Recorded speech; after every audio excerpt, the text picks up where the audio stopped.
Hello students, good afternoon and welcome to this dermatology session. So I am sure you all attempted the questions that were given to you, and I heard that some of you were saying that it's an easy paper, and I'm glad you found it easy. These were the topics which have been asked repeatedly, and I've tried to give you questions from those topics, and I'm glad you found it easy. That means your preparation is going very well.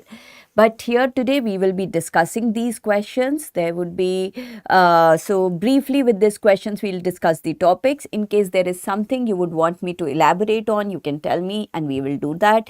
Feel free to ask your queries, give your comments. Let's make this session more lively because it's always great if you guys interact, otherwise it gets boring. So I scored, no worries, don't look at the score. At least you tried to attempt this paper, and I'm sure that after this session you would do much better next time. So the whole idea of giving this paper is just to give you a little idea that where is my preparation going, which subjects do I need to focus more on, and so don't take it too hard. Don't worry even if you have scored less or even if you have scored more. Just stay neutral, just understand this as your preparation guide. Okay. Great. So I guess you all are able to see me and hear me. If there are any glitches, please write it in the chat box, and I'll start with the first question. So I'm sure you all have seen the question. I'm sorry. Now we take question from the app only. So probably my screen font size would not be very clear to you, but you have all attempted these questions, so you would be knowing the real questions. So 50-year-old female, known case of ovarian cancer, presents with difficulty in activity like climbing stairs, getting up from chair. The following characteristic sign was found. So very good, you should be watching the video because then you would know the explanation. You don't have to read it again and again. So most of you are right. The answer is dermatomyositis. Now, my question to you is, what is this rash that I've shown in the figure? So let's quiz you here also. So what is the kind of rash that you're seeing here? You're all right. Dermatomyositis, as the name suggests, is a condition which is involving skin as well as proximal muscles. Right? So whenever you are given a question on dermatomyositis, they would usually provide you with some muscle symptoms. In this case, there is difficulty in climbing stairs, getting up of chair, combing hair, all of which involves my proximal muscle group. Along with that, they have also given a history of known case of ovarian cancer, because dermatomyositis in adults is associated with carcinomas. Right? We have studied that, and that has also come as a question once, that all is true about dermatomyositis except. So you should know that DM in adults shows association with cancer. So with one question, we are trying to study the whole topic, and that is the whole idea.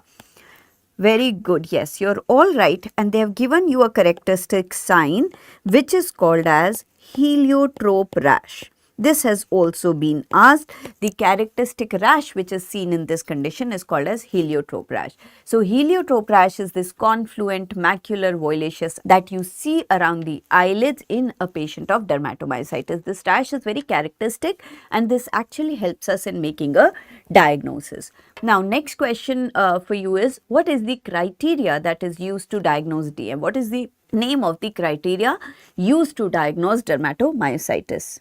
This session is, we are discussing the 50 questions that I had given you. All these topics are very important for your exam, so I think you should attempt it, because we are discussing the whole topic and not just discussing what is the correct answer and what is the wrong answer, right?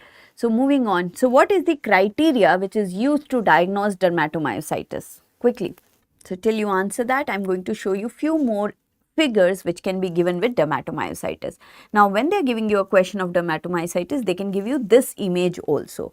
These are pathognomic lesions of dermatomyositis. So, pathognomic lesions means which are very diagnostic feature of the disease. So, you see erythematous two violaceous papules which are present on the interphalangeal joints and on the knuckles, which is called as Gottron's papules.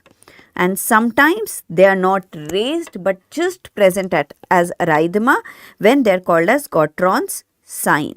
So Gottron's papules and Gottron's sign are two pathognomic features. They are not characteristic, they are more better than characteristic. These are pathognomic features of dermatomyositis and are seen as confluent macular violaceous papules or erythema on the knuckles on interphalangeal joints. Yes. Nobody is giving me the criteria. What happened? Tell me the criteria to diagnose dermatomyositis. Then, so this is Gottron's sign. Okay. So, you see the difference? In sign, you are just seeing erythema, whereas in papules, you are seeing these raised erythematous papules. Clear? Now, heliotrope rash I already showed you. Dermatomyositis can also present with confluent macular violaceous erythema over the anterior aspect of the neck, which is called as V sign. It is called as V sign. What else can be given? This is another CMV which can be seen in dermatomyositis, and this is called as shawl sign. So, this is the same sign but present at different body areas. So, if it is present on back, I am calling it shawl sign, V sign, heliotrope rash. All of these are characteristic features of dermatomyositis. Alright, you should know the name of this criteria. You may not know the criteria, but just know the name of the criteria. The criteria to diagnose dermatomyositis was given by Bohan and Peter, and so it is called as Bohan and Peter criteria. What is there in the criteria? You do not need to know, but it is very simple. You have different muscle features and a typical rash of DM. So, if there is a characteristic skin rash with 3 by 4 of the remaining criteria, and all these remaining criteria are pertaining to muscle symptoms or muscle investigations. Just know the name of the criteria. So, this is dermatomyositis. Now, I will quickly discuss the other options. SLE would have malar rash. So, I am also giving you other features which can be seen in other conditions. SLE shows malar rash which is present in the butterfly distribution or butterfly area of the face. What do you see in systemic sclerosis? In systemic sclerosis, you would be given history of Raynaud's phenomena and sclerosis of skin, and there may be salt and pepper appearance. Okay. Cushing syndrome, what do you see? You see abdominal obesities, you see striae and other features that you see with overdose of corticosteroids, right? So, this is heliotrope rash, this is dermatomyositis. If there are symptoms of muscle in the question, think only of dermatomyositis, right? Hump neck, puffy face, you are all right, absolutely. So, I will move on to the next question, another easy one. An 18-year-old female comes with following findings. Which is the pathognomic of the primary stage of the disease? So, what is the answer here? Absolutely right, yes. So, what you can see in the image is acne, a patient of acne vulgaris. Now, we know that the special lesion that you see in acne vulgaris is a comedone. What is a comedone? Comedone is nothing but a dilated pilosebaceous follicle. Okay, and this can be either open comedone or it can be closed comedone. Open comedone is also called as blackhead and closed comedone is also called as whitehead, right? So, comedone is a special lesion. What are special lesions? Skin lesions in dermatology, I have told you, are divided into 3 categories: primary, secondary and special lesions. So, primary is which you see first in the disease, secondary are the changes that happen on primary lesion, and special lesions are lesions which are seen particularly in a particular disease and so help us point towards the diagnosis of that disease. So, comedone is a special lesion which is seen in acne vulgaris, right? So, here the pathognomic of primary stage would be a comedone. Clear? Alright, what is this? You have painless lesions over the vulval area as shown in the image. What is it suggestive of? So, tell me. I will wait for your answers. Very good. So, you are right. This is a case of genital warts. And how do I recognize that these are genital warts and not something else? If you look at the lesions, you see rough, raised papules. Right. Now, normally warts are very hyperkeratotic, but when you look at the genital area, they may not be very hyperkeratotic. So, but they do look rough, they are raised papules which are totally asymptomatic, and that is why it is painless. So, these are genital warts, and genital warts are also referred to as condyloma acuminata. So, this is something that you should be knowing, that sometimes you know that this is a genital warts, but you do not know that the other name for genital warts is condyloma acuminata. So, here the answer would be condyloma acuminata. Now, let us look at the other options which have been provided. Why is it not genital herpes? It is painful, we know that. Genital herpes is never painless. Plus, I see here polycyclic erosions and coalescing vesicles. So, good question. I wanted you to tell you this, and I have put in an image of condyloma lata. I will come there. So, genital herpes is painful, polycyclic erosions, coalescing vesicles, these would be the features, right? Let's look at gonococcal vulvovaginitis. What will be the presentation in gonococcal vulvovaginitis? You will not see any lesions. You would just see cervical discharge. Profuse cervical discharge would be seen. There will be no lesions. Now, the only confusion in this question would have been with condyloma lata. So, this is how condyloma lata looks like. Now, the difference between condyloma acuminate and lata is that condyloma lata is moist, broad based. You do not see raised papule, you do not see hyperkeratosis. What you see are very, very flat, moist lesions. Why are they moist and broad based flat lesions? These are basically, they were papules, they were papular syphilid, which in the areas of friction because of constant maceration and rubbing became lesions like this. So, this is how condyloma lata looks like. Don't confuse it with condyloma acuminata. Will you be able to differentiate now? So, they are very, very moist looking, they are very broad based, there is no hyperkeratosis, no roughness that you see. Perfect. So, okay, what is condyloma lata associated with? What disease? These are very, very infectious. Also remember this. Condyloma lata is associated with what? What is the causative organism for condyloma lata? Yes, so this is a part of secondary syphilis. And this is caused by Treponema pallidum. Alright, since we are talking about this, give me another name for giant condyloma acuminata. So, if I say, so this is done, so what is joint condyloma acuminata called as? Sometimes you are given an image of that also. So, sometimes you are given an image something like this, a big lesion which is present on the genital area, which is also caused by HPV, high risk HPV types. So, what is it? Very good, yes. So, this is called as Buschke-Lowenstein tumor, right? So, this is also a very important question that you get. So, giant condyloma acuminata is also called as Buschke-Lowenstein tumor, and this is caused by high risk HPV types which are 16 and 18. Okay, clear? Nice. Okay, coming to the next question, since we were discussing, let's see, a 45-year-old truck driver with history of multiple sex partners. You see this, you know I am talking about some kind of STI. Presented to dermatology department with conditions shown below, what is the most likely diagnosis? Again, yes, you are right, this is secondary syphilis.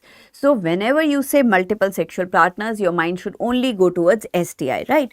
Now, in STI, if they are giving you palm or sole with these lesions, only think of secondary syphilis. So, this is secondary stage of syphilis or secondary syphilis in which these spirochetes have spread throughout the blood and they present with these hyperpigmented to erythematous papules on palms and soles, which is very, very characteristic of secondary syphilis.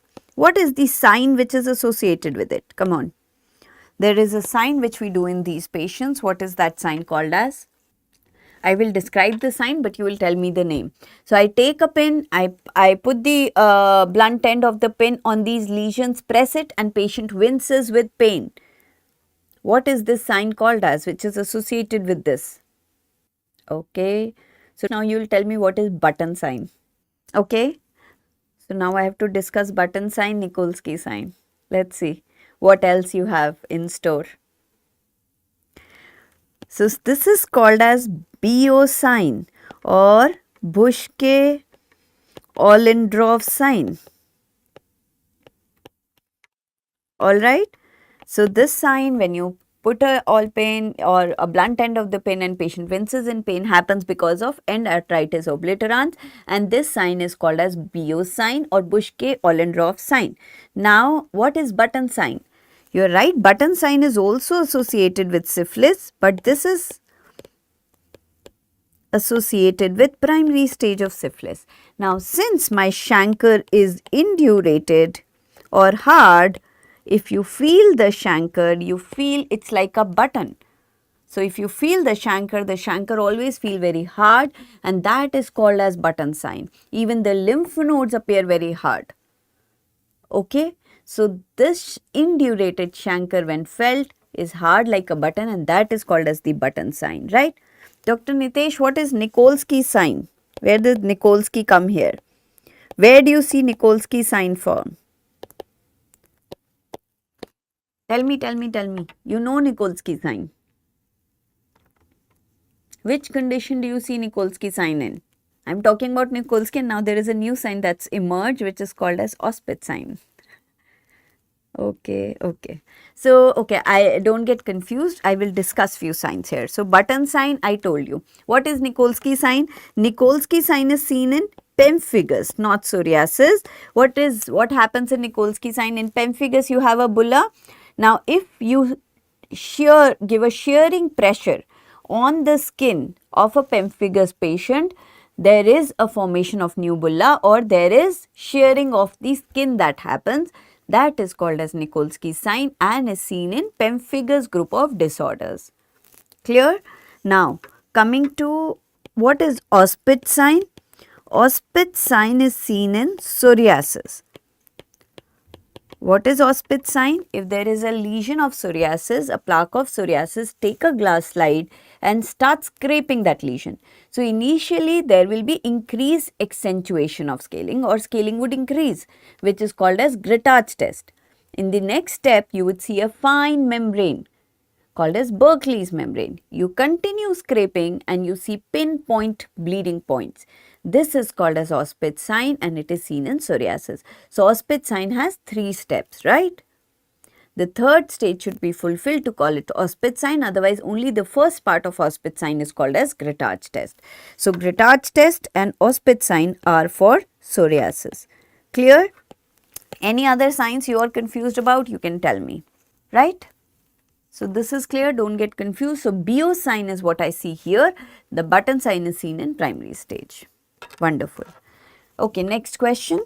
A 50-year-old smoker presents to the hospital with a painless oral lesion.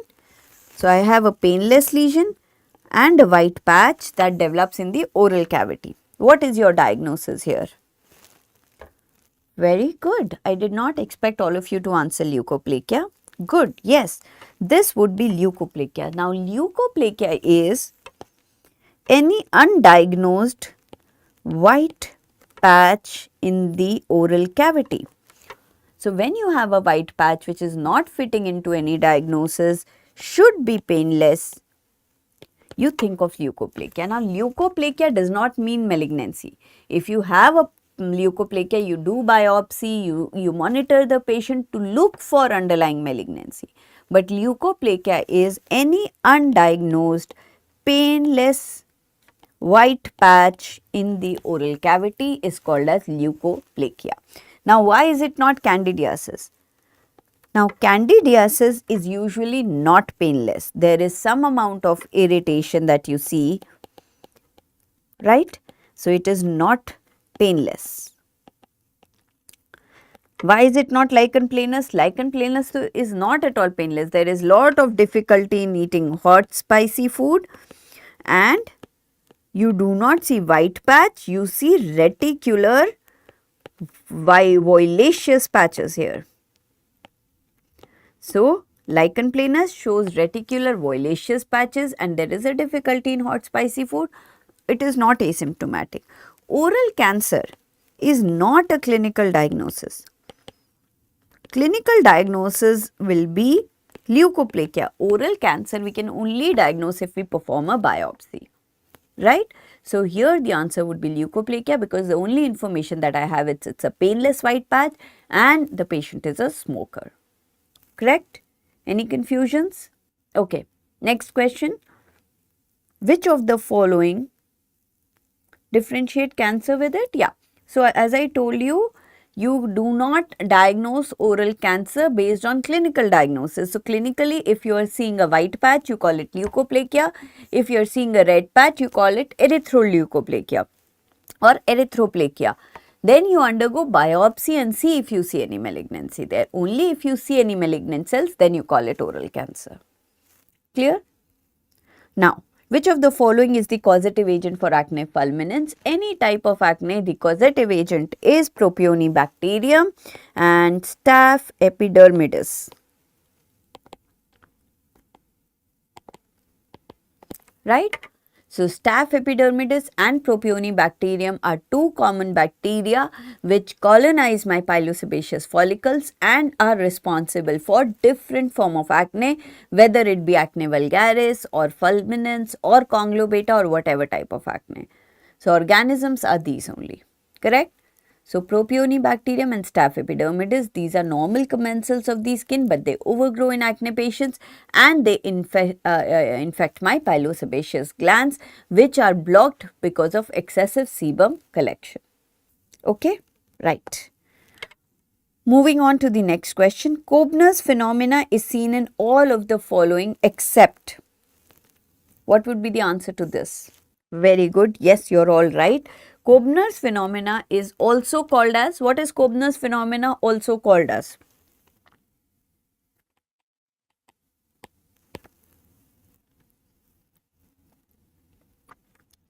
So, whenever, what is Koebner's phenomena? If you scratch, you develop lesions of similar morphology on the areas of scratching. True Koebner's is seen with all of these conditions: vitiligo, psoriasis and lichen planus. All of them show true Koebner's phenomena, whereas false Koebner's is seen with warts and molluscum contagiosum. Why do I call it false Koebner's? Because here the Koebner's is not happening because of some immunological process, it's happening because of seeding of microorganisms. So, that is why it's called as false Koebner's. Now, you had to tell me what is Koebner's phenomena also called as? Anybody? Any answers for that? So, this is also called as isomorphic phenomena, because sometimes that is also given in the question. So, you should be knowing it. Iso means same, morphic means morphology. So, since you have lesions of similar morphology, Koebner's phenomena is also called as isomorphic phenomena, right? And this is true Koebner's, and you should also know that false Koebner's is seen with warts and molluscum contagiosum. Clear? Okay. What is used to diagnose the condition given in the below image? What is the condition shown? What is this condition shown in the image? Very good, you're all right. It's Wood's lamp examination. What is the condition and what kind of fluorescence will you see here? Quickly. What is MC? What is the diagnosis of this patient? And what would you see on Wood's lamp examination? Yes, this is Pityriasis versicolor. And Pityriasis versicolor is caused by malassezia. Malassezia furfur, sympodialis and other malassezia. This infects only my stratum corneum. And so my lesions are totally asymptomatic and appear as hyper or hypopigmented lesions with fine brany scales. So fine brany scales is a feature of Pityriasis versicolor. Why is there white color? Because of formation of azelaic acid. Why do the lesions appear white? Because the fungus releases azelaic acid. It is seen mostly in hot humid environment and it's usually seen in adolescent age group, right? And it presents with these asymptomatic hypo or hyperpigmented macules with very fine scales on top. The test which is used to diagnose is called as Wood's lamp, but you've not told me what fluorescence you see on Wood's lamp. You see a yellowish fluorescence here, right? What is the treatment? How will you treat? What class of drugs will you give for Pityriasis versicolor? Yes, you see yellowish fluorescence. And what is the class of drugs that you will use to treat this? Another important thing that you should be knowing with this, if you do a KOH, you see this spaghetti and meatball appearance, also called as banana and grapes appearance, because it's a dimorphic fungus. So you see both yeast forms and you see these mycelial forms. So this is a dimorphic fungus and this is also called as spaghetti and meatball or banana and grapes appearance. Yes, so the treatment is you give azoles. Azoles mostly topical, but if it is widespread, you can also give systemic azoles. But apart from that, you can also use selenium sulfide or zinc pyrithrone. So once there was a question where azoles were not given. So remember, both selenium sulfite and zinc pyrithrone also has antifungal properties and can be used for Pityriasis versicolor. Absolutely. Right? So this is an important topic and that you should be knowing about, and this is the fluorescence that you see with Wood's lamp. A farmer presents with a swollen foot and multiple sinuses as shown in the below image. What is the most likely diagnosis here? Very good. So it's a very clear cut case of subcutaneous mycoses.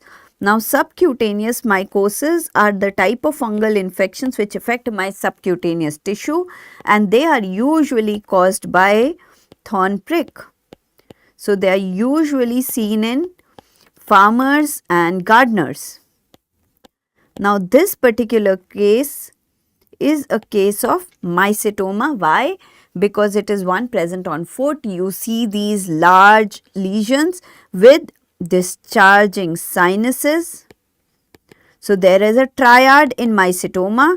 You see discharging sinuses, you see tumefaction, and very importantly, you see grains. So there is a large swelling that you see which is painless. This is painless. Along with this, you see some discharging sinuses and you see grains. Copper penny appearance is not a part of mycetoma. Copper penny appearance is seen with chromoblastomycosis. Chromoblastomycosis, the fungus appears as sclerotic bodies or copper penny bodies because that appears as a brownish to bronze color on past stain. Right? So copper penny body is not associated with mycetoma, don't get confused. Tumefaction means the induration or swelling or thickening that you see, and it is a painless swelling which is seen on the foot of a farmer, right? And you see discharging sinuses and grains. Now another important thing that you should be knowing here, that mycetoma can be actinomycetoma or eumycetoma. Actinomycetoma is caused by bacteria, not fungus. So here I see red grains, right? Whereas eumycetoma is what is caused by fungus, Madurella mycetomatis, and here I see black grains. So recently in the INICET there was a question where they have given you an image of mycetoma, but it was mentioned black grains and they wanted to know what was the causative organism. So black grains means eumycetoma and the causative agent becomes Madurella mycetomatis. Whereas actinomycetoma is red grains and that is caused by bacteria. Clear? Black or brown is correct. Okay. So you should be knowing about subcutaneous mycosis because it is very frequently asked. Another subcutaneous mycosis that is asked is porotrichosis. You know all about it. Porotrichosis again seen in gardeners or farmers. Here you see lesions which are present on the lymphatic distribution. So you see lymphatic distribution of lesions. This is caused by sporothrix kenkai, and here what do you see? You see asteroid bodies here, right? So sporotrichosis is another subcutaneous mycosis that you should be knowing about. Moving on to the next question, a 35-year-old man has come with complaints of hair loss. Examination findings are given below. What sign can be seen in this condition? Very good, very good. So yes, you see exclamation mark here. What is this condition? You are seeing a smooth patch where there is complete loss of hair, but it is a very smooth patch, and you see these white hairs on the periphery. So this is a case of alopecia areata. So alopecia areata, it's an autoimmune condition where you see a smooth bald patch with retention of grey hairs.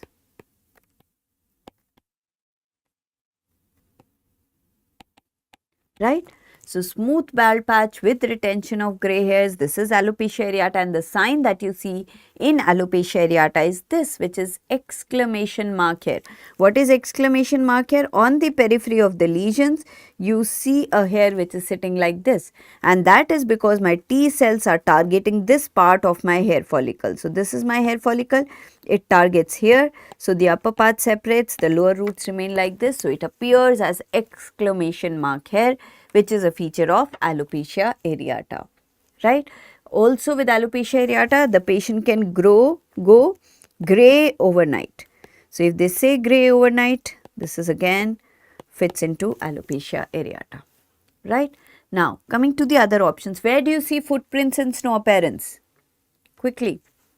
So you have all the options here, footprints in snow, friar tuck sign, follicular plugging. Tell me, where do you see all of this? Right. Footprints in snow is seen with pseudopelade of Brock. It is one of the causes of cicatricial alopecia, and you see footprints in snow appearance. Friar tuck sign is seen with trichotillomania, a psychiatric condition in which patient starts pulling out his or her hair, leading to hair of various lengths which are there on the patch, and that is called as friar tuck sign. Follicular plugging is a feature of discoid lupus erythematosus, right? So it's a feature of DLE. Now I think I've brought in some images here. So this is trichotillomania. So trichotillomania, you see friar tuck sign because the patient has some psychiatry issue. He or she plucks the hair in with various force. So you have hair of unequal length. So if you get a history of some withdrawal, some psychiatric issue with hair of unequal length, this is trichotillomania, and the sign is called as friar tuck sign. Okay. This is follicular plugging that you see in DLE. So DLE, Lichen planus and pseudopelade of Brock, these are three main causes of cicatricial alopecia that you should be knowing, and one of the features of DLE is you see follicular plugging there, right? And this is pseudopelade of Brock, where you see these footprints in snow appearance. You see this appearance, it appears as if the patient has footprints in snow. Clear? So these are various signs in here that you should be knowing about. Moving on to the next question, which of the following features are not associated with the condition shown in the image below? The treatment of trichotillomania. Oh, trichotillomania, you have to give cognitive behavioral therapies and you give SSRIs. So you have to treat it under psychiatry department, right? Moving on to the next question, which of the following features are not associated with the condition shown in the image below? So quickly give me your answers. Okay, what is the condition which you think is shown here? What is the condition? What are you seeing? I will describe. You are seeing some papules which are purplish, which are polygonal. You do not see any scaling here. And even if you have not identified the condition, look at the options. There are 3 options which fit into one diagnostic condition and one which does not fit. Yes, you're all right. So this is lichen planus. So you are seeing purplish papules which are polygonal, which are not scaly. And now look at the options. What is Wickham's striae? Wickham's striae is something that you see in lichen planus. Sometimes the image may confuse you. Then look at the options. Wickham's striae is if you put some oil on a patient of lichen planus and see it with a glass slide, you see fine white streaks. This is seen in LP and this depicts hypergranulosis. Epidermal acanthosis. Acanthosis is a feature which you see in lot of conditions. Psoriasis, lichen planus, eczemas, all of them shows thickening of stratum spinosum, and so that is epidermal acanthosis. So it is a feature which can be seen in lot of conditions. Moon-rose microabscesses is a feature of psoriasis. Moon-rose microabscesses is collection of neutrophils that you see in stratum corneum. That's a feature of psoriasis. What are colloid bodies? Colloid bodies are civet bodies or apoptotic bodies, which again you see in lichen planus. So if you do a lichen planus histology, you see some colloid bodies or civet bodies or apoptotic bodies which are present in the dermis, and this is a feature of lichen planus. So even if you could not identify, you should know where you see these conditions. So only one condition is odd one out, which is Moon-rose microabscesses. Alright, so here the answer would be Moon-rose microabscesses because this is a patient of lichen planus, and lichen planus shows all these features except Moon-rose microabscesses. Clear? I hope there is no confusion here. I think this question was a little confusing for you guys. Okay. A baby presents with chronic diarrhea and a rash resembling acrodermatitis on the skin. Based on the clinical feature, what is the most likely deficiency here? So you are seeing some rash which is perioral and perianal. So you are seeing a periorificial dermatitis in a baby. Yes.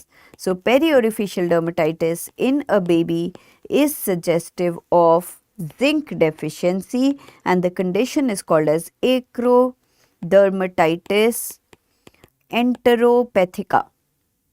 Acrodermatitis because it affects the acral areas, enteropathica because associated diarrhea is seen in the child, right?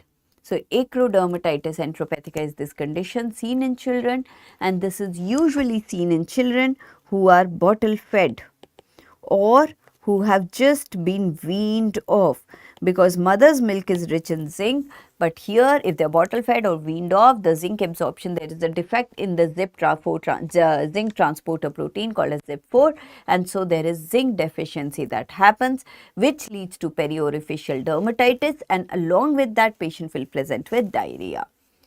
Another feature which can be there in these patients is alopecia. So they can also present with hair loss, right? And the treatment is simple, you give zinc to these patients. Clear? So it is also, when hereditary, it is a autosomal recessive condition. You should know this, that acrodermatitis enteropathica is autosomal recessive, right? Moving on, a patient presented with lesions as shown in the image below and later developed arthritis. What is the treatment of choice who presented with the following findings? So I have arthritis here, and I think the image is not very clear, but there are red plaques with scaling over there with silvery white scales. Okay. Why steroids? What is the treatment of choice in a patient who is presenting with arthritis and who is presenting with red plaques with silvery white scales? This would be never given. Why is everybody saying steroids? What is the confusion here? So this is a patient of psoriasis with psoriatic arthritis. Right? So you see these red plaques with silvery scales, and the patient also has arthritis. So this is psoriasis with arthritis, and we never ever give steroids in patients of psoriasis. What is the only indication of giving steroids in a patient with psoriasis? Tell me. What is the only indication of giving steroids in a patient of psoriasis? Answer me this. Now let's look at the other options: Puva, methotrexate, infliximab. All three are used in treatment of psoriasis, but what would be my drug of choice here? The drug of choice for psoriasis is always methotrexate. So remember few things.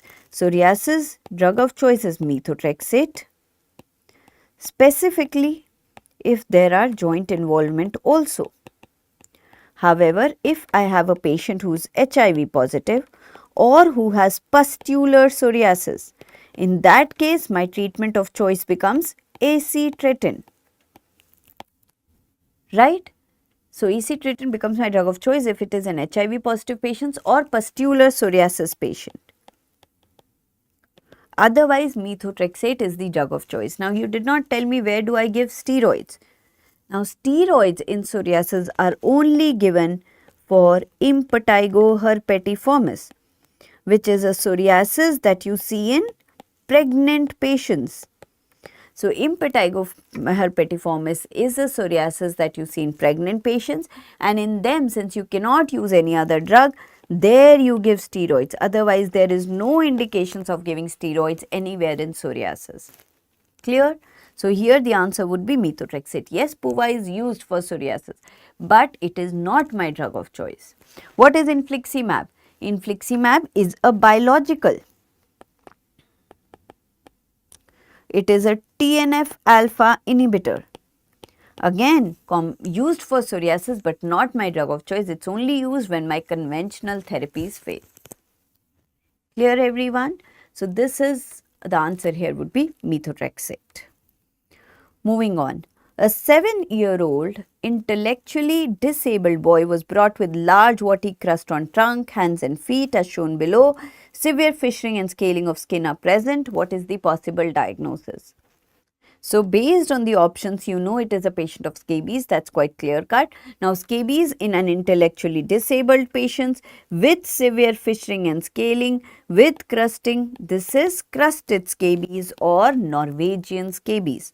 So, Norwegian scabies is also called as crusted scabies.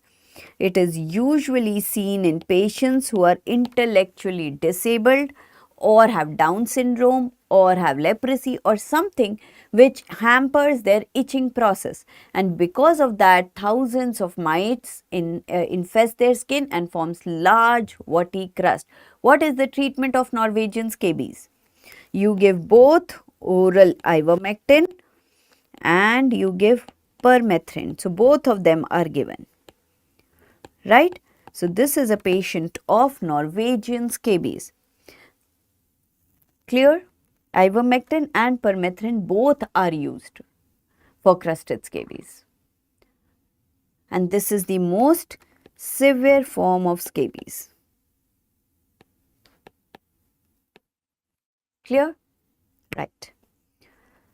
A young man presents with a leg lesion as shown in the image below. On examination, painful lesion, well demarcated and raised. He is otherwise normal, no other disease.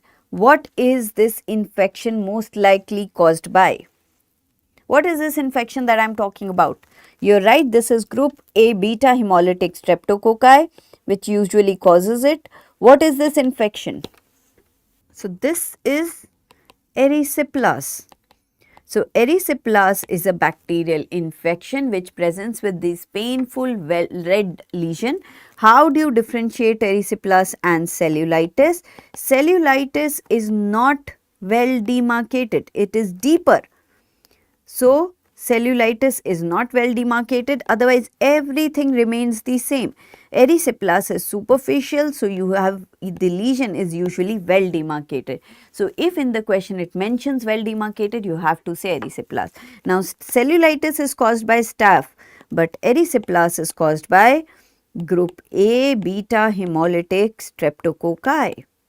So here you have to identify that this is a case of erysipelas and it is caused by beta hemolytic streptococcus. Clear? If well demarcated was not mentioned, if it was a deeper infection, then you would have thought of cellulitis, and then Staph aureus would have been the correct answer. Right? The girl seen in the image has history of severe sunburns, freckling on sun exposed areas after just a few minutes in the sun. What is the most likely diagnosis here?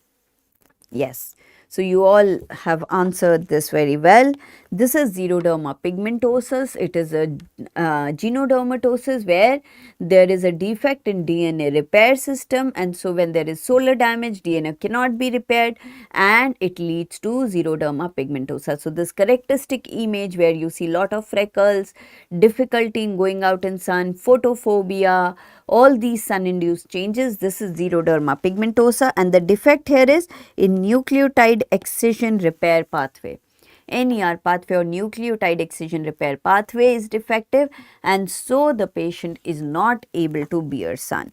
So all the sun induced changes would be there. Right? These patients are very prone to various kinds of skin and other carcinomas and usually succumb to that at an early age. Right? So this is xeroderma pigmentosa, quite clear with the image provided. A 40-year-old man presents with given rash after he has taken NSAIDs for knee pain. He reported that he developed the same rash in the same location 6 months ago when he took the same drug for back pain. What is the most likely diagnosis here? Very good. So this was a question which was there in the recent INICET exam again. So yes, this is fixed drug eruption when you have a history of drug, one, then rash occurring at same place on multiple occasions. So this is a typical history of fixed drug eruption. Fixed drug eruption. Drug is also fixed, place is also fixed, and you have this typical violaceous looking lesions which are present. They can be violaceous, they can have an erythematous hue, but the history is very typical. So fixed drug eruption is a type of type 4 hypersensitivity reaction and is very commonly seen with NSAIDs. It can also be seen on genital areas, and in that case usually cotrimoxazole is the cause. Another common cause of these are fluoroquinolones. So all these drugs commonly cause FDE or fixed drug eruptions. Okay, so why not D? There is no term called as drug induced hypermelanosis. It's a very vague term.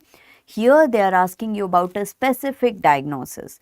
So drug induced hypermelanosis is a vague term where you say that the drug caused hyperpigmentation. There are certain drugs which cause that kind of pigmentation. You know, HCQS causes bluish pigmentation and all. But here it is not just drug induced hypermelanosis, it is a different diagnosis which is fixed drug eruption. Clear? Moving on, the image shown is a pathognomic finding in psoriasis. What is it called?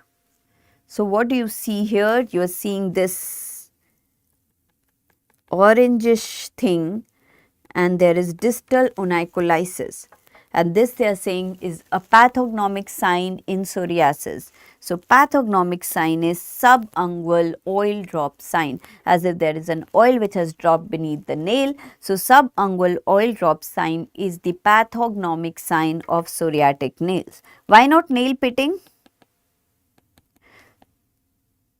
Yes, absolutely. Nail pitting is the most common nail finding that you see in psoriasis, but it is not pathognomic. Why? Because pitting can be seen in other conditions like alopecia areata, like after trauma. So pitting can be seen with other conditions also. So though that is the most common nail finding in psoriasis, but the pathognomic finding is subungual drop sign.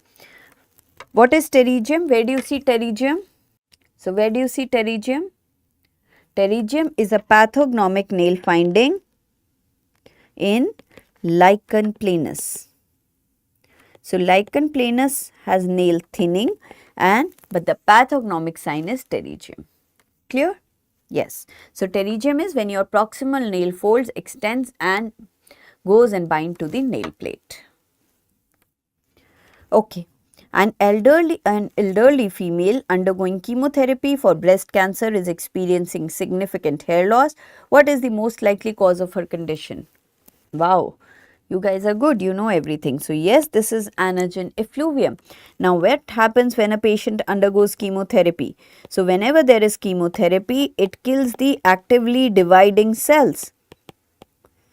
And since in here my actively dividing cells is anagen, so anagen is inhibited. So all my hairs from anagen, they fall off. So this is anagen effluvium, and since anagen forms 90% of my hair volume, there is 90% hair loss, and this is called as global alopecia. So after chemotherapy, what you see is called as anagen effluvium or global alopecia, and that is because your chemotherapy is destroying the actively dividing cells. What happens in telogen effluvium? When they have to ask you about telogen effluvium, they will give you some inciting factor, which can be some kind of infection, stress, pregnancy, any physical illness which has been prolonged. And 3 months after the stress or insult, there is hair fall which is happening. So in that case, this is called as telogen effluvium when there is a stress, and 3 months after that physical or mental stress, you start experiencing hair fall. Right? With chemotherapy, what you have is called as anagen effluvium. Clear? Telogen effluvium is not caused by drugs. Telogen effluvium is usually caused by mental stress or physical stress. Physical stress would be any kind of dengue, chikungunya, malaria, heart attack, any major surgery, then physiological stress like pregnancy.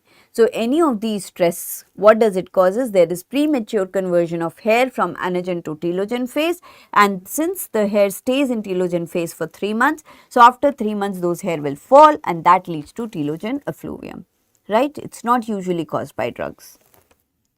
Blood transfusion? No, usually not, but if you have needed a blood transfusion, that means you have undergone any major physical illness. So per se blood transfusion is not the cause, but blood transfusion will only happen if you have a very low hemoglobin or other medical conditions. So in that case, yes, it can cause hair fall. Okay. Okay, what is the incorrect dosage of leprosy medications in adults? You all know this. This is the wrong dosage. What should be the correct dose? It should be 600 milligram once a month. So rifampicin is given 600 milligram once a month. Clofazimine, half of this 300 milligram once a month. Then daily dosing is for Dapsone, which is 100 milligram, and half of it is 50 milligram, which is the daily dosing. Right? So 450 milligram rifampicin once a month is the dose for a child. So in adult you give 600 milligram. Very good. Absolutely. Okay. Moving on, a 60-year-old person presented with an ulcer on the medial canthus. Ulcer has rolled out beaded margins. Histopathology shows nesting cells with peripheral palisading pattern. Everything is given on plate. What is the diagnosis here? Yes, the diagnosis is basal cell carcinoma. It is a very common question that is asked in the exam. This is how a basal cell carcinoma looks like. So usually the area that is given is here in the around the medial canthus, on the nose, and you have an ulcer which has a thready margin, telangiectasias, rolled out margins. These are all features of basal cell carcinoma, and if you do a histopathology, you see nesting cells with peripheral palisading patterns. So basal cell carcinoma is one of the most common skin cancers that you see, and it is a cancer which has no precursors. It straight away presents like this, right? So BCC is something which you should be able to identify. Moving on, a patient presents with loss of sensation on the posterior surface of the ear along with a lesion. Which structure is most likely involved? I think this was quite a throwaway question because there was only one nerve here. So even if you didn't know what nerve was here, you know that the loss of sensation can only happen with some nerve defect. So yes, this is greater auricular nerve. Now what is peculiar about greater auricular nerve is when you are examining a patient of leprosy, while you feel all the other nerves, this is a nerve which is better seen than felt. So sometimes they give you an image where there's a person there's a nerve which is showing, which is crossing the anterior border of sternocleidomastoid. So that is greater auricular nerve, and this can cause loss of sensation in this area. But this is a nerve which is better seen than felt. So you see it rather than feeling it. Whereas rest of the nerves in leprosy, you always feel and examine. Right? So greater auricular nerve is seen on the neck and it is better seen than felt. Clear? Okay, match the type of scale with condition it is seen in. I think there was some confusion here. So instead of, so one of this option should be mica-like scales. I am so sorry. I think while making the PPT there was this mistake which was there. So one of these options was mica-like scale. So second was silvery white. Probably they missed out on the third and the second got printed again. So third option was mica-like scales. Now tell me. Absolutely right. So yes, option C is the correct option. The colorate of scale is a feature of Pityriasis rosea. Silvery white scale is feature of psoriasis. Mica-like scales is seen with Pityriasis lichenoides chronica, and briny scales we have already discussed is a feature of Pityriasis versicolor. Scaling in dermatology is very important because based on the type of scales you see, you can diagnose a condition. So psoriasis is always silvery white. Remember this, mica-like scales is Pityriasis lichenoides chronica. Where do you see fish-like scales? You see fish-like scales in ichthyosis. Where do you see greasy looking scales? Greasy scales are seen with seborrheic dermatitis. Right? So these are some of the scales that you should be knowing. Yes, fish-like scales are seen with ichthyosis. Okay. Next question, a 30-year-old patient presents to clinic with hypopigmented patches on the skin. On examination, there are a few well demarcated, slightly raised lesions with loss of sensation. There are no AFBs on smears. Which is the most likely diagnosis here? Absolutely. So see, when you look at the question, there is loss of sensation. Loss of sensation means leprosy in dermatology, for all you know, right? Now, I have to distinguish it between multi and paucibacillary. Now, multibacillary and paucibacillary, easy to differentiate. Here, I have been given that there are few lesions only and there are no AFBs. So, few lesions, no AFBs, no nerve trunk being given, this is paucibacillary leprosy. So, MB and PB are differentiated on three features: number of lesions, number of nerve thickened and presence of AFB. So, since there are few lesions, no AFB, it would be paucibacillary leprosy. Clear? Okay. A 45-year-old male comes with recurrent blisters and oral ulcers for 3 years. Histology is shown below. What is the diagnosis here? Good. So, you all know this. So, whenever I have blisters and oral ulcers, I know I am dealing with pemphigus vulgaris. Okay. Now, if I look at the histopath image, what is being given? You see a suprabasal split. You see a suprabasal split and you see these bulla which is there, which is below the stratum spinosum. So, it is in the epidermal layer. So, it is an intraepidermal bulla that you are seeing. What else do you see? If you look at the basal layer, the basal cells are separated. So, you see a row of tombstone appearance. All of these are features of pemphigus vulgaris, right? Now, why is it not other things? Dermatitis herpetiformis.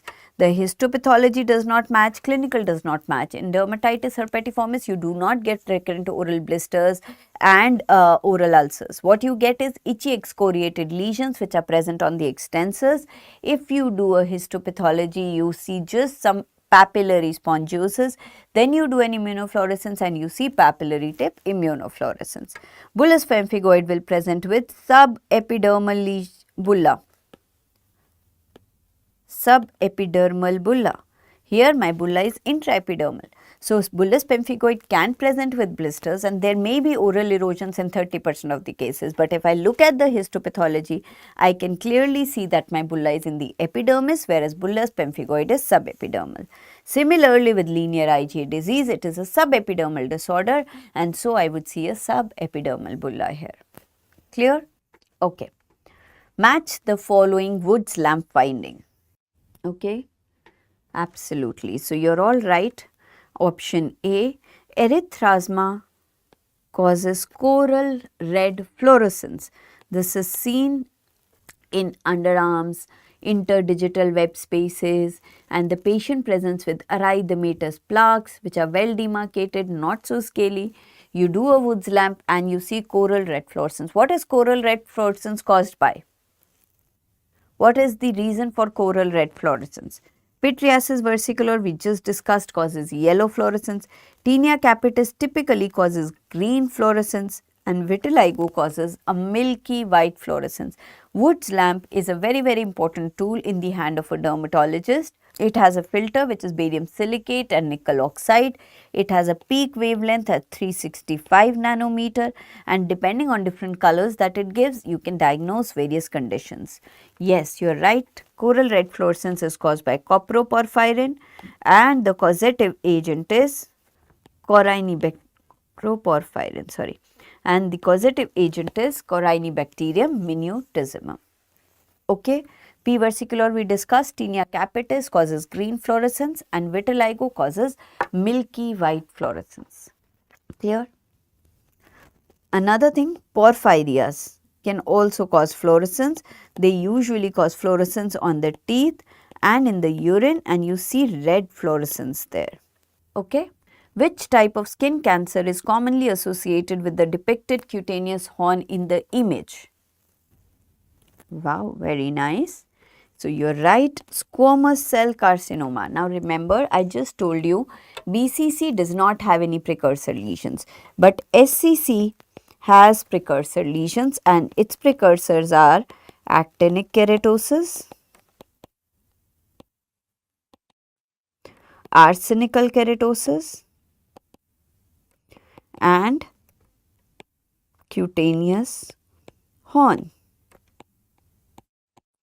Right? So, this is a cutaneous horn, the conical projection that you see in old age with other changes of solar elastosis. So, cutaneous horn is associated with squamous cell carcinoma. BCC does not have any precursor lesions. Actinic keratosis is a precursor lesion for SCC.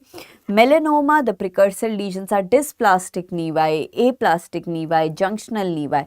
Those are the precursor lesions for melanoma. So, here the answer would be cutaneous horn and all of these are precursors for SCC and you should be knowing this. Clear?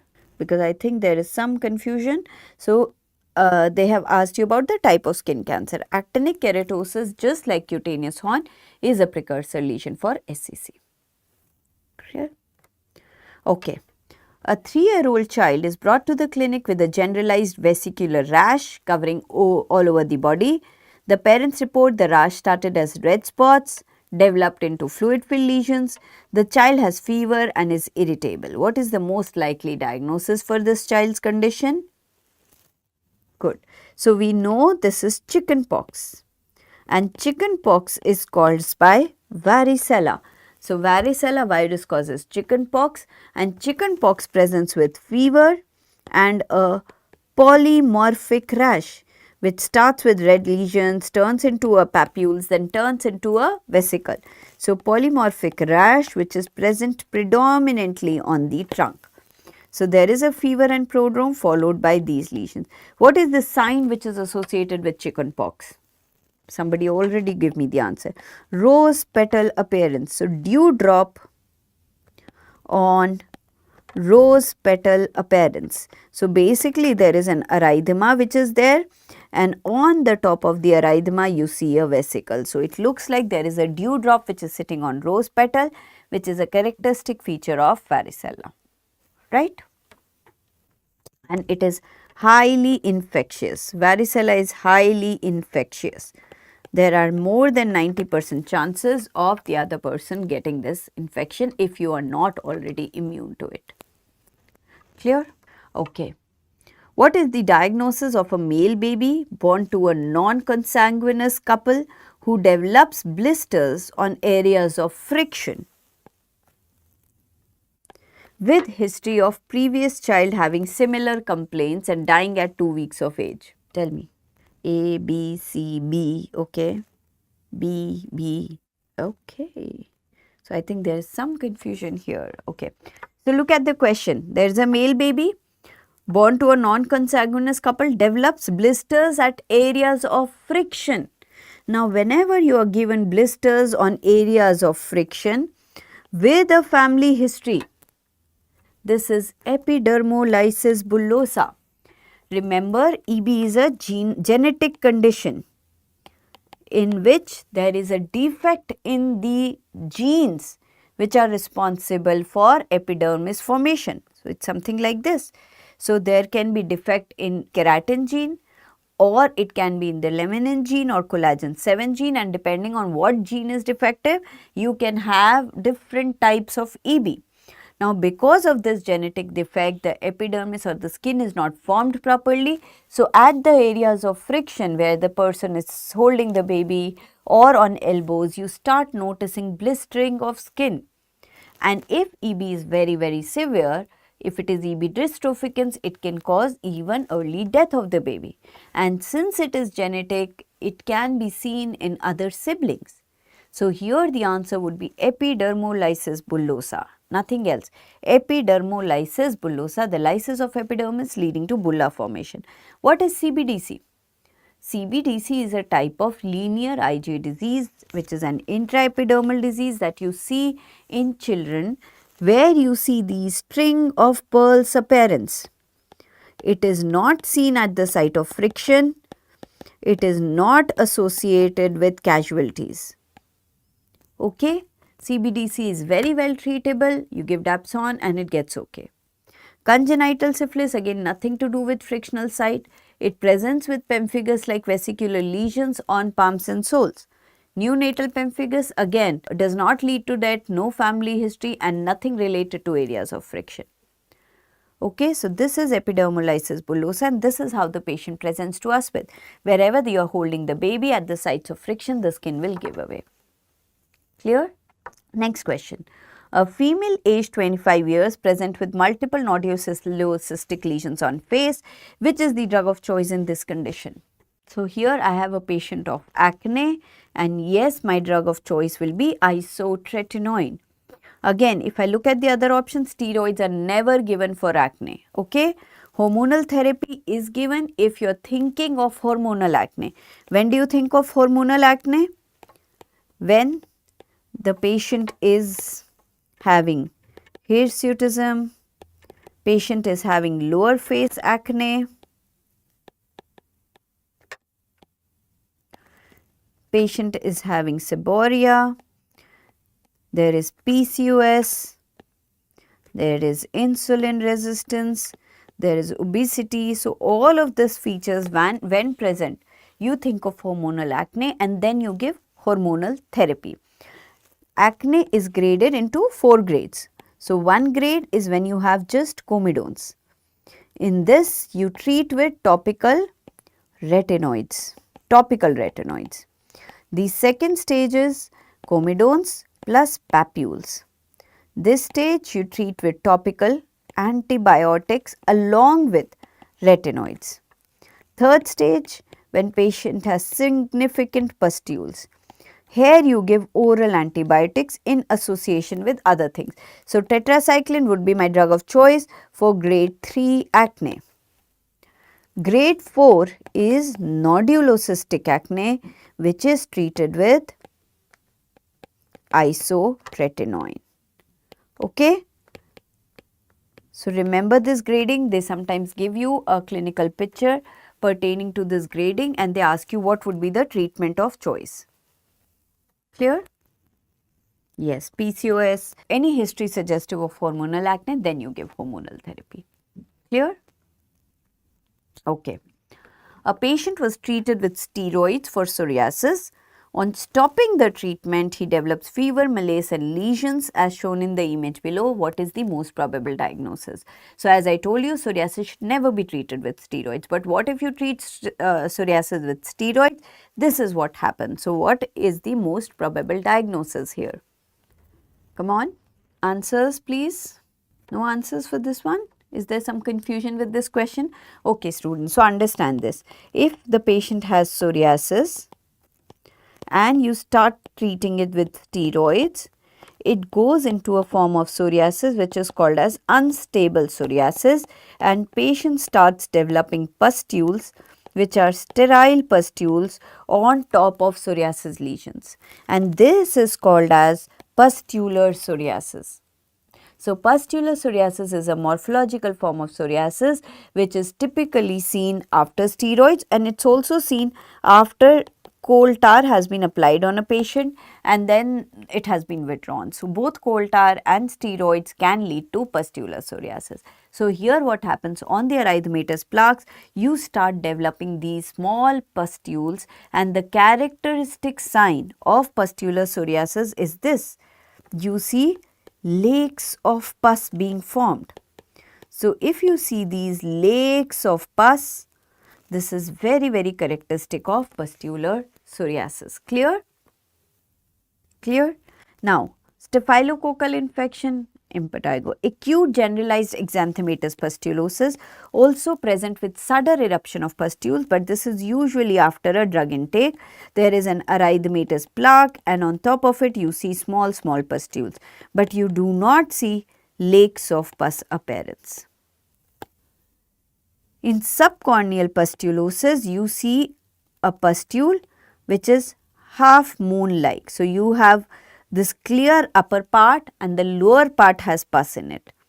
So, this is subcorneal pustulosis. So, here clearly they are telling you it is a case of psoriasis, steroids had been given and now in the image you can see lakes of pus. So, this is pustular psoriasis. This is also called as in its severe form von Jumberg's disease.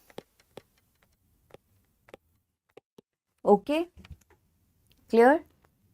I hope there is no confusion here. Okay, moving on to the next question. So, are you guys there with me? I do not see any responses in the chat box. So, just give me a thumbs up if you are able to see me and hear me. Okay, so yes, now I am getting all the responses. I thought where I have gone. So, I will tell von Jumberg's disease once more. So, von Jumberg's disease is nothing but when you have pustular psoriasis, which is very severe involving large areas of the body, we call it von Jumberg's disease because he was the person who identified it. So, this is nothing but psoriasis which gets flared up and starts to form sterile pustules on withdrawal of steroids or coal tar. So, it is an unstable form of psoriasis. The treatment for this is acitretin. Okay, clear? Moving on, what is the causative agent for the presence of painful mouth sores, hand rash and fever in a 5-year-old? This is what I am asking you because we are seeing a lot of these cases currently. So, yes, you are all right. It is Coxsackie virus. This is hand, foot and mouth disease. As the name suggests, it is usually seen in children and you develop blisters on hand, foot and mouth.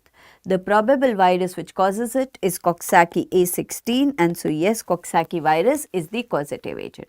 So, you should be knowing the name, you should be able to diagnose and you should be able to tell that this is the Coxsackie A16 virus. Clear? Okay. A neonate presents with a growing skin lesion as shown in the image provided. Mother reports that lesion has been increasing in size. What is the appropriate management?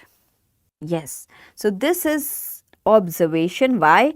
This is a case of infantile hemangioma. No, no B. Now, this is a case of infantile hemangioma, and infantile hemangioma has a course. It has stages. So, first when it is formed, it usually forms by age of 3 months, then it increases by 9 months of age, and then it involutes. Okay, so this is the natural course. Since it's a neonate and this is a hemangioma which is sitting, it is bound to grow, and only after 9 months it would start to involute. So, you have to just reassure and do not treat, because another important thing is, where is this hemangioma located? It is on the trunk. This is the umbilicus. Now, what are the indications that you intervene in a case of hemangioma? So, if my hemangioma is sitting on some major organ like eye, ear, and will affect the functioning, like if it is sitting on an eye or ear or nose, the patient will not be able to breathe. Eye, the patient will not be able to see. Ear, the patient will not be able to hear. So, in this case, you intervene even if it is the patient is less than 9 months. Then, if your hemangioma is bleeding, if there is crusting, again you will intervene. And then when you intervene, what do you give? You give either propranolol or steroids to the patient. Please remember this. Okay. Now, this is a simple hemangioma sitting on the trunk. You have to do nothing, reassure that it will grow in size and then settle down. Clear? Yes, propranolol is the drug of choice. Okay. What specific element present in cement is responsible for causing allergic dermatitis in construction workers in India? An easy one, you should know this. Okay. So, yes, the answer is chromate. So, since I mentioned cement, it would be chromate. If I had mentioned artificial jewelry, jean button or something like that, some metal, then it would have been nickel. Okay. So, though nickel is the most common cause of contact allergic dermatitis, it is seen in metal. So, jean buttons, artificial jewelries and other things. But since this is happening in a cement worker, in cement the agent is chromate or dichromate, and so the answer should be chromate. Why nickel? What is there any confusion still? So, no nickel here, nickel would be in artificial jewelries, right? Clear? Okay. Which cell is not present in the layer marked as D? Good. So, you all know this. You are right. Langerhans cell will not be present in layer marked D. What is the layer marked D? It is my stratum basale, and Langerhans cell is present in stratum spinosum, not in stratum basale.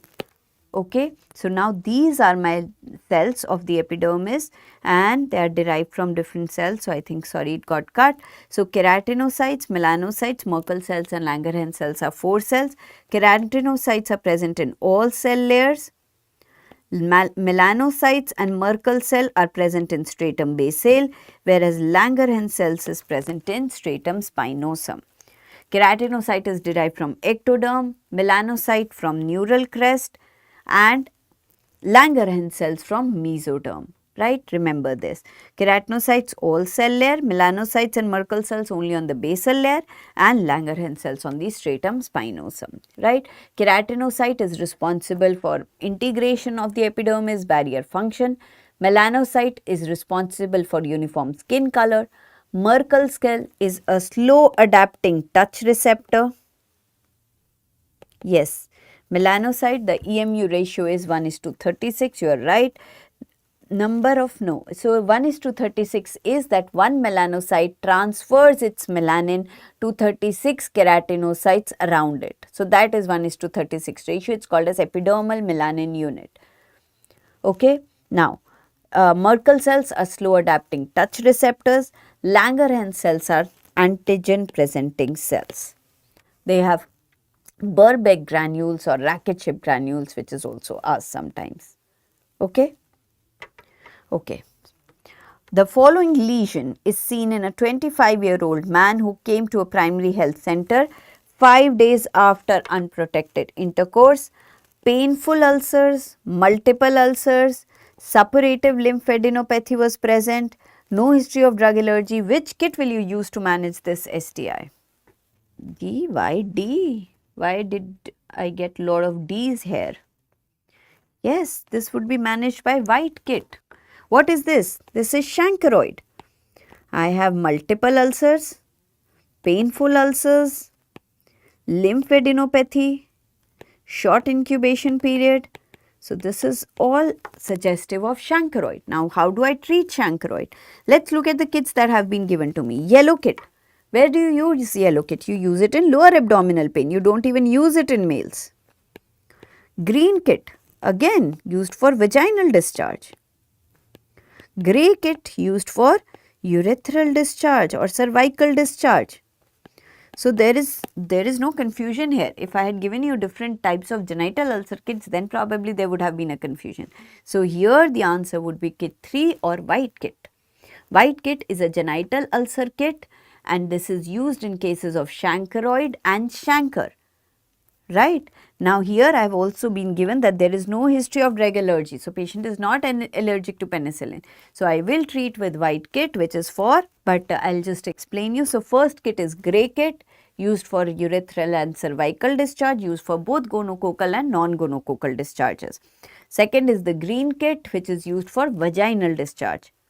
Third is white kit used for genital ulcer disease which is non-herpetic. So both chancre and chancroid. However, if the patient is allergic to penicillin, if that was given, then I would use the blue kit.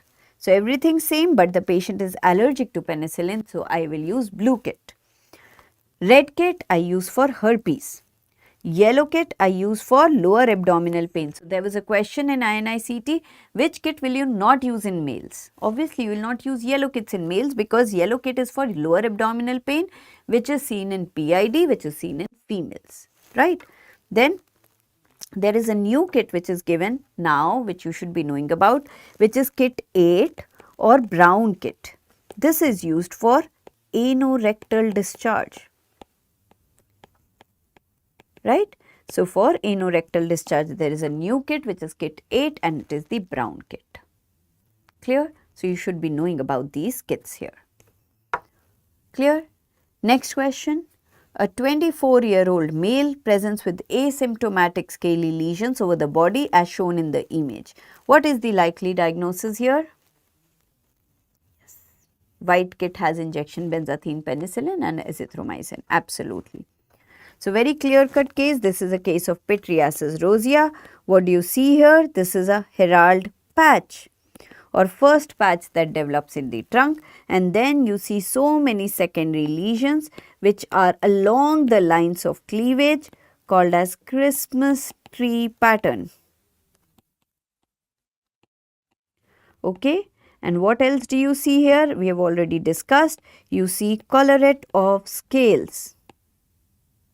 So Christmas tree pattern, collarette of scales, herald patch, trunk, all of this is suggestive of Pityriasis rosea and it is probably caused by HHV 6 and 7.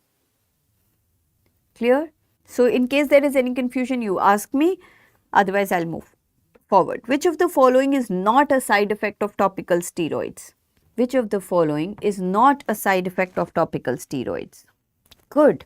Yes, bluish discoloration is not a side effect of topical steroids. You see bluish discoloration with HCQS.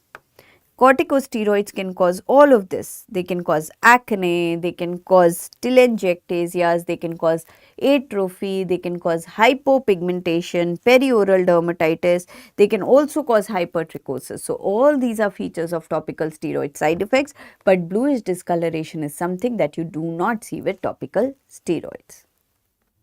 Clear? Okay. A 12-week pregnant woman on multi-drug therapy for leprosy presents with type 2 lepra reaction. What is the treatment of choice for this patient? So I have a pregnant patient, type 2 lepra reaction. What is the treatment of choice? Yes. So you add oral steroids to the existing MDT. And you know this is the treatment of choice also for type 1 reaction. So both type 1 and type 2 reaction, the treatment is continue MDT and give oral steroids. You should be able to differentiate between type 1 and type 2. Type 1 reaction, seen in, I'll quickly revise type 1 and type 2 with you. I had made that table, but somehow all the figures are not coming right here. So, type 1 reaction and type 2 reaction. Type 1 is seen in upper spectrum, type 2 is seen in lower spectrum. MDT is safe in pregnancy, absolutely.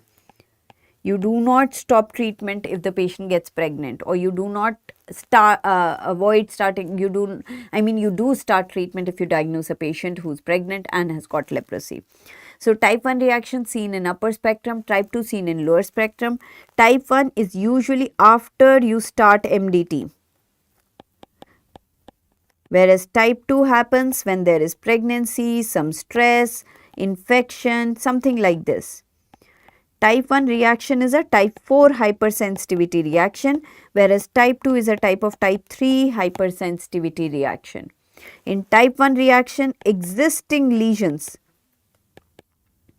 they increase in size, they increase in erythema, there is pain, there is nerve abscess. In type 2 reaction, you see crops of lesions happening with evening rise of temperature. Okay, and the treatment for those both is continue MDT and give oral steroids. Clear? Yes, existing lesions, they become more prominent in type 1. New crops of lesions are seen in type 2 reaction. Okay, based on the provided image, which of the following gene defect is most likely associated with this skin finding? So, you are seeing lesions which are present in Blaschkoid pattern. There is a Blaschkoid pattern of lesions. What is this condition? Yes, it is C, Nemo gene mutation. What is this condition called as? Come on, yes, this is Nemo gene pigmentation. What is this condition called as? This is a patient of incontinentia pigmenti. Incontinentia pigmenti is the name of the condition, where you see the lesions in Blaschkoid pattern. It presents with vesicular stage, verrucous stage and pigmented stage. Most often the patient will present with pigmented stage and you have lesions in the Blaschkoid pattern, right? This is one of the rare disorders which is X-linked dominant. Okay, so you see it only in females. This is X-linked dominant condition. Yes. Clear? You should be able to identify, you should know the gene mutation which is Nemo gene mutation. Okay. A 6-year-old male child visits the clinic accompanied by mother complaining of intense itching in his scalp for last 8 days. A bald patch is seen with easy pluckability of hair. What is the most appropriate pharmacotherapy? Absolutely right. So, what is this? What condition this is? This is black dot tinea capitis. Now, remember in tinea capitis, the drug of choice is griseofulvin. You only give oral treatment for tinea capitis. Topical you can give to prevent transmission to other people, but treatment is oral griseofulvin. This is the only type of tinea where griseofulvin is the drug of choice. Black dot tinea capitis is a type of endothrix caused by trichophyton species. Here you see black dot. What are these black dots? These are basically swollen hair shafts. Okay, and if you do a Wood's lamp here, it would come out to be negative. So, Wood's lamp examination is negative because here the fungus has invaded inside the hair shaft, it is not on the outside, and from inside it is causing trouble to the hair, and so hair breaks on the surface. There are swollen hair shafts, that is seen as black dots. Clear?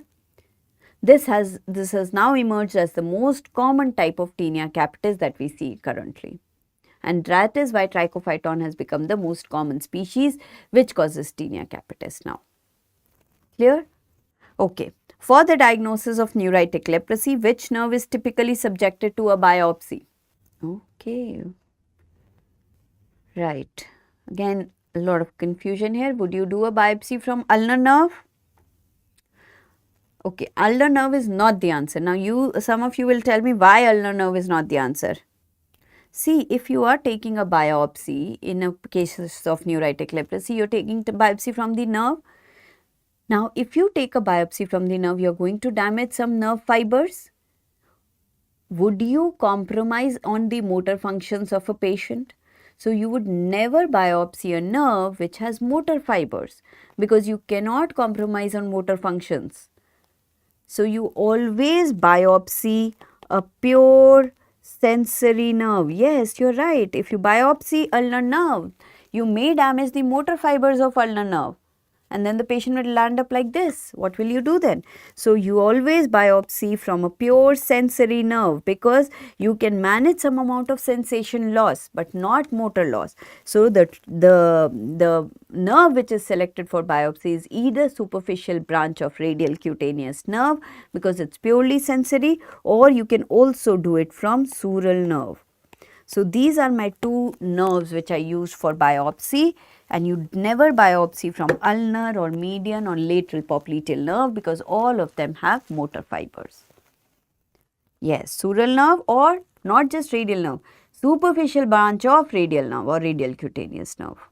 Clear? Because that's a pure sensory nerve, right? So, I'll wind up my session here, and thank you so much for being such a lively and interactive audience. All the very best for your preparations.